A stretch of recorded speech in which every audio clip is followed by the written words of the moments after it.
Have you ever wondered what's really hiding behind those unbelievably cheap Craigslist listings? An old car, a discounted TV, or even a free refrigerator? Sometimes what you're after isn't just a great deal, it's a trap.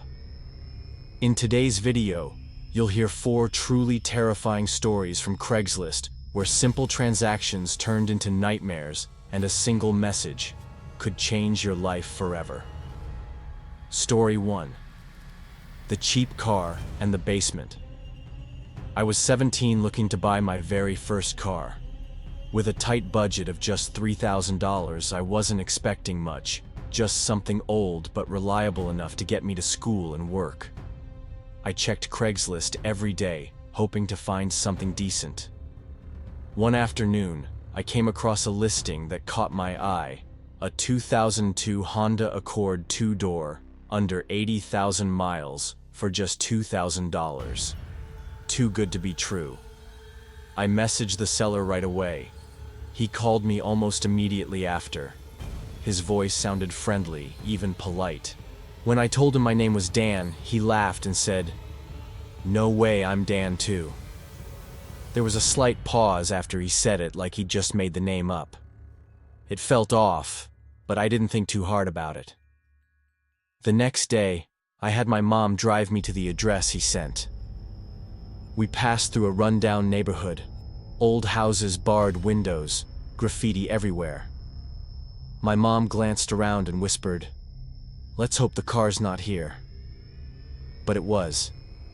The Accord was parked down a narrow alleyway between 2 houses, not a driveway, more like a tight path leading into the back.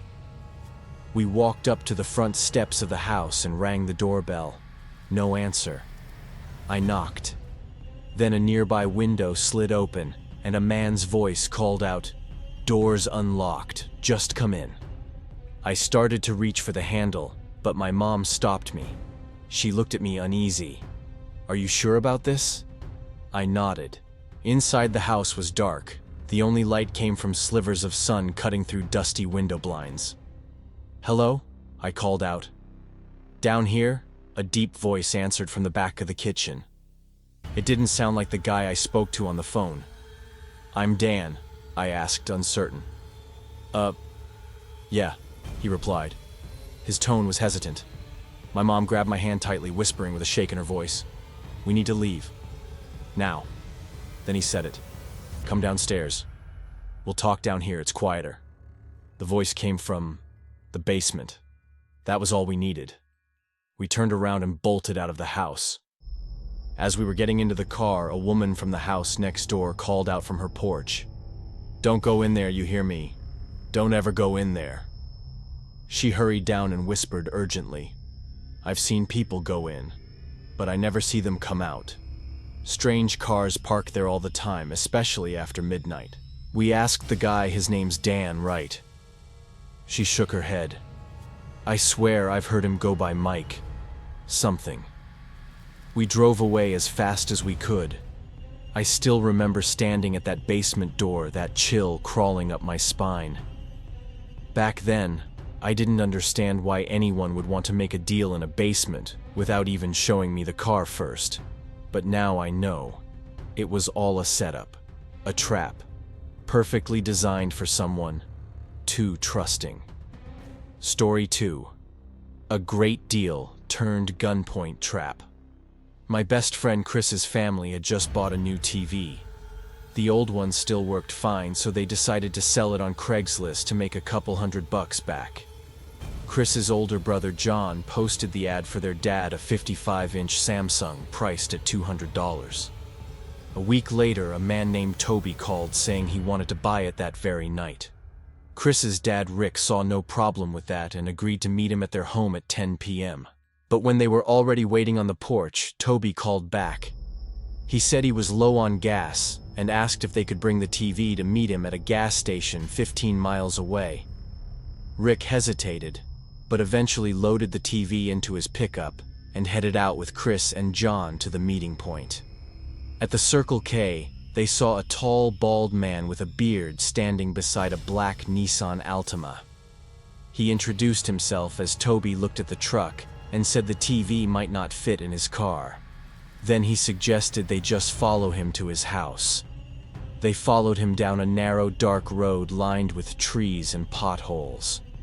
Rick received a text. "My house is at the end of the road." But what stood at the end wasn't a house. It was a rundown building, looked more like an abandoned warehouse than a home. Toby said, "Just unload it here." As they turned their backs, 3 large men suddenly stepped out from behind the truck. All of them pulled guns. There was nothing Rick or his sons could do. They handed over their wallets, phones, and the TV. The men sped off like ghosts, as if they'd never been there at all. Rick, Chris, and John were lucky to walk away unharmed. But the sound of Toby's cold, empty laugh and the blank stares of the men with guns still haunt them to this day. Story 3. Lost Items and the Thief. Waiting at home. In 2012, our house was robbed. 2 TVs, an Xbox, all my games, my hockey skates, even a jar full of loose change gone. The police came but found nothing. I'd all but given up hope. Then I started browsing Craigslist to buy second-hand replacements. That's when I saw it. A 40-inch Panasonic TV identical to the one we lost. It was cheap. I reached out. The seller invited me to come see it in person. His house was disgusting, filthy, reeking. But in the back room where he kept the TV, I froze. It was mine. I recognized the unique scuff on the outer frame. In the corner, an Xbox. I flipped it over. There it was, a long scratch I once tried to cover with tape. I turned to the guy. He said nothing, then slowly lifted his shirt, revealing a gun tucked into his waistband. I left, quickly. But that night, as I was getting ready for bed, I heard glass shatter downstairs. Without thinking, I climbed out the bedroom window, dropped onto the roof, and ran to the neighbor's house to call the police. They came, searched the house, and found the guy hiding under my bed, gun still holstered at his waist. If I hadn't run, I wouldn't be here to tell this story. Story 4. The Fridge and the House on the Cliff. I once found a free item on Craigslist, a mini fridge perfect for the entertainment room I was building in my basement. The guy who posted it was named John. He said the fridge was at his mom's house, an elderly woman hard of hearing who wouldn't be able to help much. He told me, "Just walk in, take a right down the hallway, it's the last room, my mom will be there. But she can't hear you, so don't expect a conversation." It sounded a little weird, but I didn't think too much of it. I looked up the address on Google Maps. The house sat on a high bluff overlooking a lake, gorgeous scenery. I decided to make the drive around sunset. When I arrived, the house stood all alone. The evening light hit the faded roof tiles, giving it a strange, eerie glow. I parked, admired the view for a moment, then texted John. He repeated the instructions and added, "Just head on in. She's slow." The front door was already cracked open. Inside, the house smelled heavily of old cotton, that dusty fabric-like scent that reminded me of my grandmother's place. I stepped through the foyer, turned right into the hallway, narrow, silent, uncomfortably quiet. As I approached the last room, the cotton scent changed to the smell of death. Sickly sweet, metallic, rot. I swallowed hard, kept walking, and then I saw her. The body of an elderly woman lying motionless on the bed, her eyes wide open, her face pale, her hair matted to the pillow. She'd been dead for at least a week. Before I could react, manic laughter echoed from upstairs, followed by heavy footsteps pounding across the ceiling. Someone was stomping right above me. I panicked and turned to run.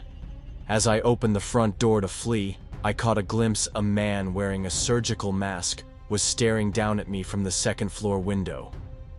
And at the ground floor window, another masked figure watching silently as if they had been standing there the whole time.